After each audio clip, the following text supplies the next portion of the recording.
एक खूप मोठा स्टडी केला. 75 वर्ष तो रिसर्च चालला होता. बापरे.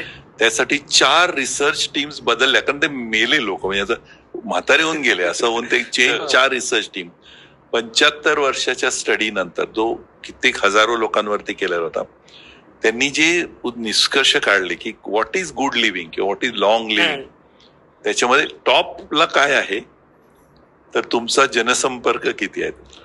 Social connect is at number 1. Emotional core group is at number 2.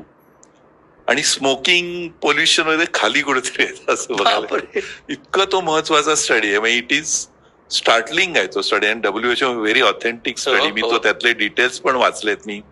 त्यामुळे मी ते पण सगळ्यांना सांगत असतो की बाबा, फॅमिली अँड फ्रेंड्स ह्याला तुम्ही अंडर प्ले करू नका. It is phenomenally important for good living, prevent heart attack, समजे सगळे चांगलं हेल्थ राहावी, लॉंग लाईफ मिळावं, याच्यासाठी ते खूप महत्वाचं आहे. म्हणजे खरंच लास्टला कुठेतरी क्लीन एअर आहे त्याच्यात.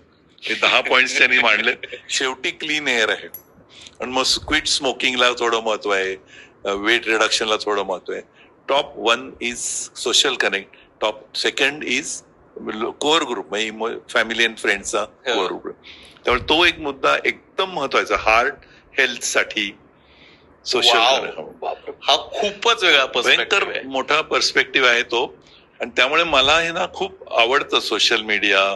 आणि आता for example, I am sure सगळ्यांनाच तुम्हाला झालं, आम्ही शाळेमधनं पास आउट होऊन कितीतरी झाले, 50 पेक्षा जास्त वर्ष झाली, पण पूर्ण आमचा वर्ग आता व्हॉट्सअपवरती एकत्र आहे.